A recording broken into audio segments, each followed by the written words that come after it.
Hello everyone, welcome to my channel H D Orion. हम पढ़ रहे हैं accountancy for class 12 T S Grewal की टेक्स्ट बुक से 2024 edition volume 1 accounting for partnership firms chapter 7 dissolution of a partnership firm. और इस video में हम पढ़ेंगे journal entries related to dissolution of a firm. So let us see question number 7। Charu, Dhwani, Ignur, and Pavni were partners in a firm. They had entered into partnership firm last year only, through a verbal agreement. They contributed capitals in the firm and to meet other financial requirements. Few partners also provided loan to the firm. Within a year, their conflicts arisen due to certain disagreement and they decided to dissolve the firm. और यहाँ 4 partner थे जिन्होंने partnership firm join किया, लेकिन उनके बीच में तालमेल नहीं होने के कारण उन्होंने पार्टनरशिप 1 साल के अंदर ही बंद करने का सोच लिया। और पार्टनर्स ने न केवल कैपिटल दिया है परंतु कुछ पार्टनर्स ने फर्म को लोन भी दिया हुआ है और फर्म ने भी कुछ पार्टनर्स को लोन दिया हुआ है। फाइन, दोनों ही तरीके का लोन है। The firm had appointed miss Kavya who is a financial advisor and legal consultant to carry on the dissolution process. In the first instance, Miss Kavya had transferred various assets and external liabilities to realization account. और इस काम को करने के लिए legal consultant miss Kavya को appoint किया गया है, जिसने पहले ही सारे एसेट्स और एक्सटर्नल लाइबिलिटीज को रिवैल्यूएशन अकाउंट में ट्रांसफर कर दिया गया है। Due to her busy schedule, Miss Kavya has delegated this assignment to you being an intern in her firm. और ये काम मिस काव्या ने आपको सौंपा है कि आप डिसोल्यूशन कैसे करेंगे। On the date of dissolution, you have observed the following transactions. अब यहाँ ये 4 ट्रांजेक्शन्स यहाँ दिए हुए हैं, इसी से रिलेटेड हमें जर्नल एंट्री करना है। ध्वनिज loan of ₹50,000 to the firm settled by paying ₹42,000. Pavni's loan of ₹40,000 was settled by giving an unrecorded asset of ₹45,000, and loan to Charu of ₹60,000 was settled by payment to Charu's brother's loan of the same amount, and Ignur's loan of ₹80,000 to the firm, and she took over machinery of ₹60,000 as part payment. You are required to pass necessary entries for the above mentioned transactions. So let us see the explanation in the solution.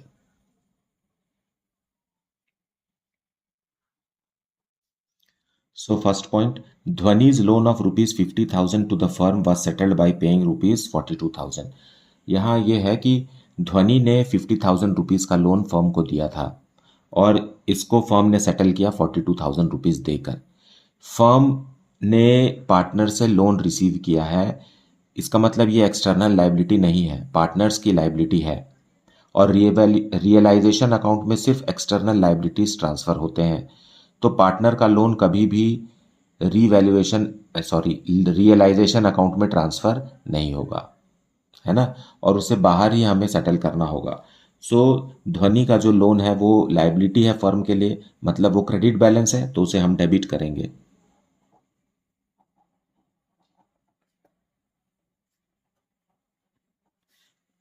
Debit करके हम close कर देंगे ₹50,000, लेकिन firm payment कितना कर रही है? 42,000। सो to bank account लिखेंगे ₹42,000, और बाकी का जो 8,000 है उसके लिए हम रियलाइजेशन अकाउंट लिखेंगे। रियलाइजेशन अकाउंट इसलिए लिखेंगे क्योंकि ये फर्म को गेन हो गया है, बैलेंसिंग फिगर ₹8,000 का। क्योंकि ये गेन है इसलिए हम इसे रियलाइजेशन गेन सिर्फ गेन को ही रियलाइजेशन अकाउंट में ट्रांसफर करना है। पार्टनर के लोन को कभी भी ऐसे कंडीशन में रियलाइजेशन अकाउंट में ट्रांसफर नहीं करना है। बीइंग लोन सेटल्ड,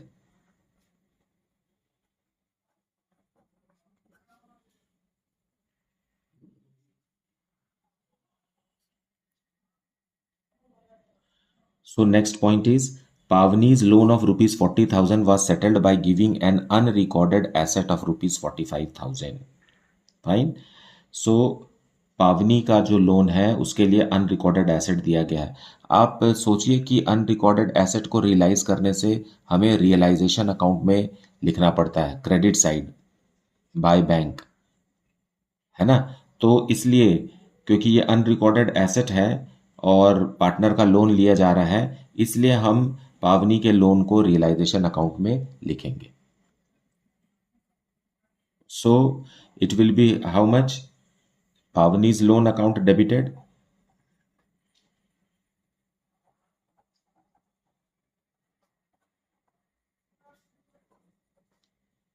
40,000 और इसको हम दे देंगे किसको? To realisation account. Amount is ₹45,000।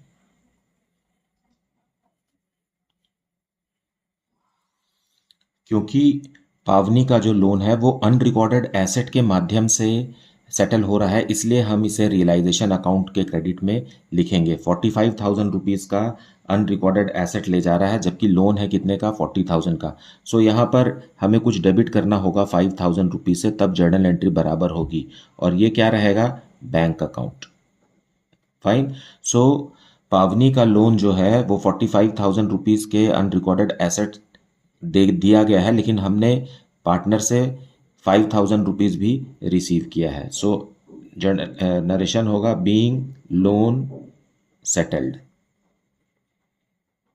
And amount received.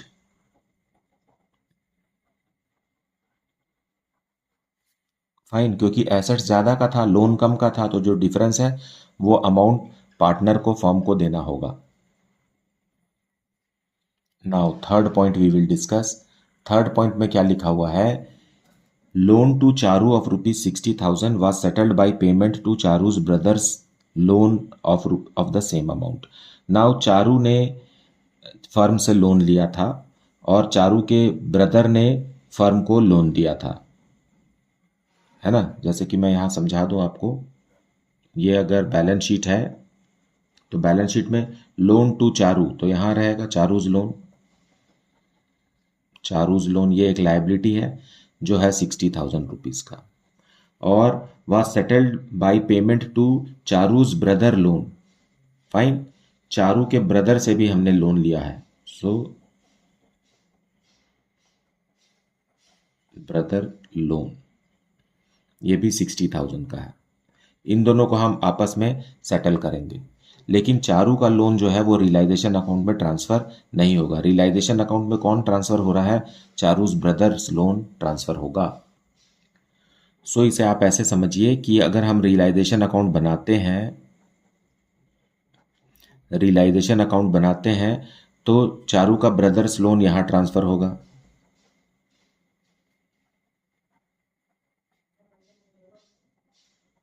$60,000। Fine, लेकिन चारू का लोन यहाँ ट्रांसफर नहीं होगा, लेकिन हम चारू के ब्रदर के लोन के अगेंस्ट में चारू के लोन को हम एडजस्ट कर रहे हैं, इसलिए हमें यहाँ क्या लिखना पड़ेगा? To Charu's loan.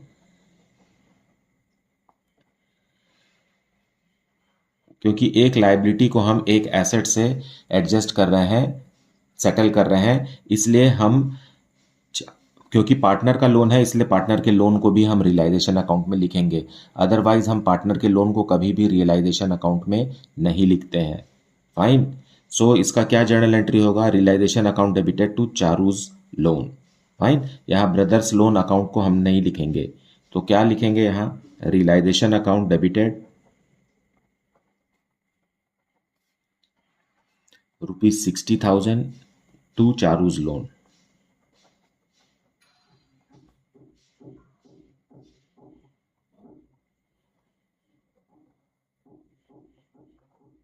being loan settled against Charu's brother's loan. Fine, तो हम यहाँ चारूज ब्रदर्स लोन नहीं लिख सकते क्योंकि ये तो आउटसाइडर्स लाइबिलिटी है ना, उसके लिए हमें रियलाइजेशन अकाउंट को ही डेबिट करना होगा। सो ये हुआ थर्ड स्टेटमेंट का journal entry. Now fourth statement, let us understand this fourth statement. लिखा है इग्नूर्स loan of ₹80,000 to the firm and she took over machinery of ₹60,000 as part payment. यहाँ भी एक एसेट इन्वॉल्व है पेमेंट ऑफ पार्टनर्स लोन में, इसलिए हमें यहाँ रियलाइजेशन अकाउंट का सहारा लेना पड़ेगा। इग्नूर का जो लोन है वो एक लायबिलिटी है, उसे डेबिट करके हमें क्लोज करना है। सो इग्नूर्स लोन अकाउंट डेबिट होगा कितने से? ₹80,000 से। और क्या पेमेंट कर रहे हैं हम? मशीन पेमेंट कर रहे हैं, इसलिए रियलाइजेशन अकाउंट क्रेडिट। लेकिन रियलाइजेशन अकाउंट में मशीन जो है, यह मशीन है, ये कितने की दी जा रही है? 60,000 की दी जा रही है। तो बाकी जो अमाउंट है वो बैंक से पेमेंट होगा।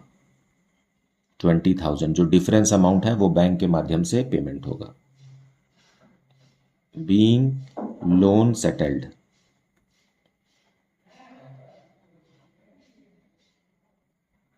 इसी तरीके से यहां जो रियलाइजेशन अकाउंट है ये क्या है? ब्रदर्स लोन है। फाइन, आउटसाइड लाइबिलिटी है, इसलिए इसके लिए रियलाइजेशन अकाउंट यूज हुआ। ये भी एक मशीन है जो रियलाइजेशन अकाउंट में ट्रांसफर हुआ है, उसके लिए हमें रियलाइजेशन अकाउंट ही मेंशन करना है। फाइन। एंड 2 and 1 में भी यही कंडीशन है। 2 and 1 में क्या किया है हमने? यहाँ देखिए, यहाँ पर गेन है इसलिए रियलाइजेशन अकाउंट ओपन हुआ है। और यहाँ पर क्या हुआ है कि लोन का अमाउंट कम था और ये अनरिकॉर्डेड एसेट है, अनरिकॉर्डेड एसेट। सो अनरिकॉर्डेड एसेट हमने ज़्यादा का दे दिया था, इसलिए ₹5,000 हमने पार्टनर से वसूल लिया क्योंकि ज़्यादा का एसेट दिया जा रहा था। Fine.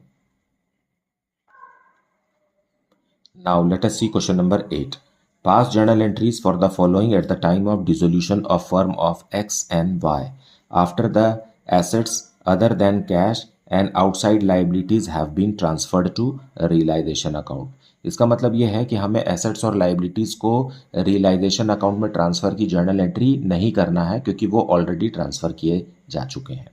First point, sale of asset ₹50,000, payment of liabilities ₹10,000, a commission of 5% was allowed to X, a partner, on sale of assets. Realization expenses were ₹15,000. The firm had agreed with Amrit to reimburse him 10,000. Fine. Realization expenses of ₹15,000, जबकि partner कौन है?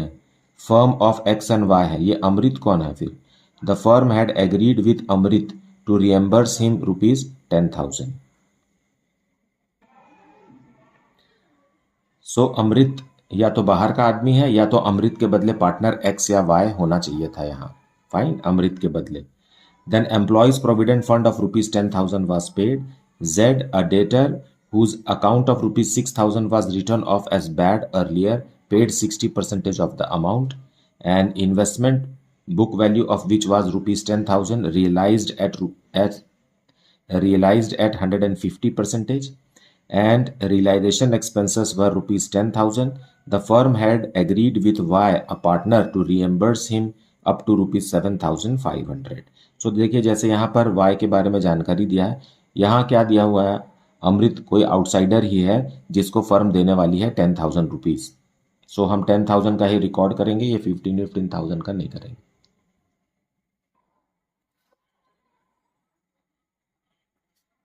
सो sale of asset, so bank account debit होगा, obvious, क्योंकि पैसा आ रहा है। Debit what comes in, 50,000 आएगा। और कोई भी एसेट जो है वो रियलाइजेशन अकाउंट में ट्रांसफर किया जा चुका है, इसलिए to realisation account.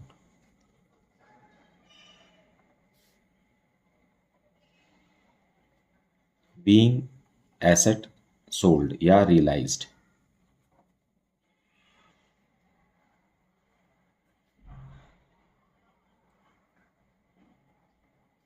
Then B, payment of liabilities. So bank account credit होगा, realisation account debit.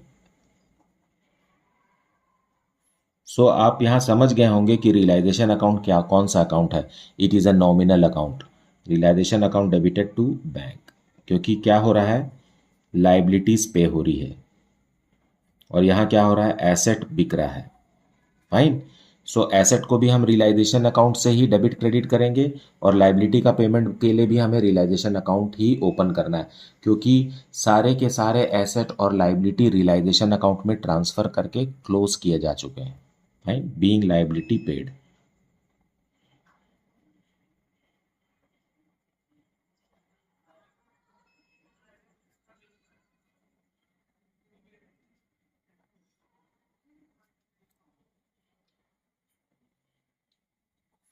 Now, point C, a commission of 5% was allowed to partner X on sale of asset. So यही हुआ है cell of asset, इसी का 5% partner को commission देना है। सो उसके लिए भी हमें रियलाइजेशन अकाउंट डेबिट करना पड़ेगा। सो ऐसा जो भी अकाउंट जिसमें हमें प्रॉफिट और लॉस दिखाई देता है तो वो नॉमिनल अकाउंट ही होता है, और डेबिट ऑल एक्सपेंसेस का रूल यहाँ लग रहा है, और टू एक्स कैपिटल अकाउंट। और अमाउंट क्या रहेगा, इसी 50,000 का 5% इस 50,000 का। So it is how much, 2,500 is the commission which is paid to X, being commission to partner.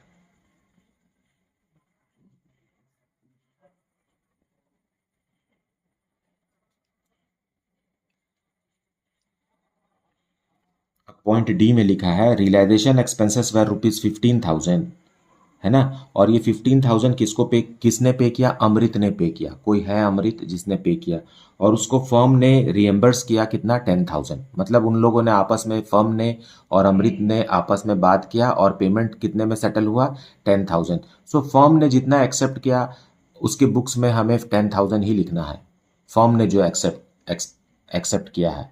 Fine. सो इसके लिए हम रियलाइजेशन अकाउंट को फिर से डेबिट करेंगे, क्योंकि ये फर्म के लिए खर्चा है। फर्म ने 15,000 में से सिर्फ 10,000 ही एक्सेप्ट किया, तो 10,000 का रिकॉर्ड करेंगे यहाँ, और टू बैंक। अब वो अमृत को जाए चाहे किसी और व्यक्ति को जाए, उसके लिए बैंक अकाउंट ही क्रेडिट होगा, बीइंग अमाउंट पेड टू अमृत।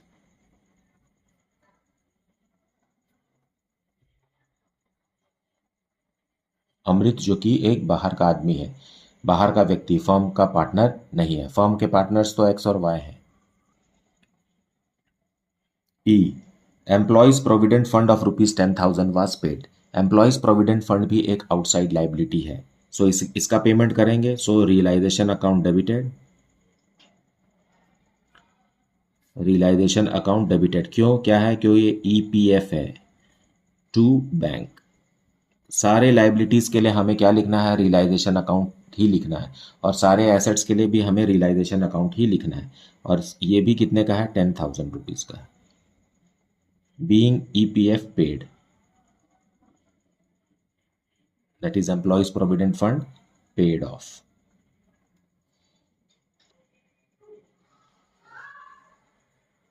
अच्छा, अब F, Z, a debtor whose account of ₹6,000 was written off as bad earlier paid 60% of the amount। सो पैसा रिसीव हो रहा है फर्म को, इसलिए bank account debit, bank account debit to, क्योंकि ये फर्म को फायदा वाली बात है, तो रियलाइजेशन अकाउंट क्रेडिट। फाइन। और अमाउंट कितना होगा, 6,000 का 60%, that is ₹3,600, being bad debts recovered.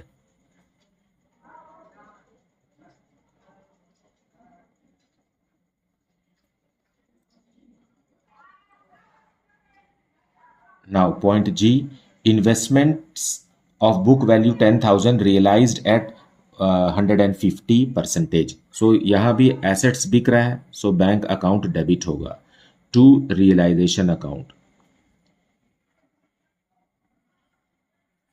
And ₹10,000 का इन्वेस्टमेंट है, और ये 150% इसका रियलाइज हो रहा है, मतलब 1.5 गुना।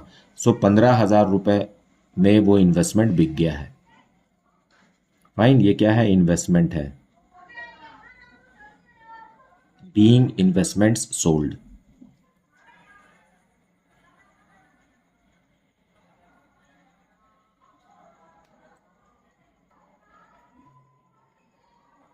Now, point H, realization expenses were 10,000. The firm had agreed with Y, a partner, to reimburse him up to rupees 7,500. यहां भी देखिए रियलाइजेशन एक्सपेंसेस 10,000 का है, लेकिन फर्म ने एक्सेप्ट किया है रुपीज 7,500। तो फर्म ने जितना भी एक्सेप्ट किया है उतना ही रिकॉर्ड होना है, बाकी डिफरेंस अमाउंट को हमें रिकॉर्ड नहीं करना है। फाइन। सो और ये भी किसको देगी फर्म? पार्टनर वाई को देगी। So realisation account debited. Realisation account is a nominal account, है ना, to Y's capital account. Y ने भले 10,000 रुपीज पेमेंट किया हो, लेकिन फर्म ने वाई को कितना रुपए दिया वही हमें यहां रिकॉर्ड करना है, बीइंग रियलाइजेशन एक्सपेंसेस।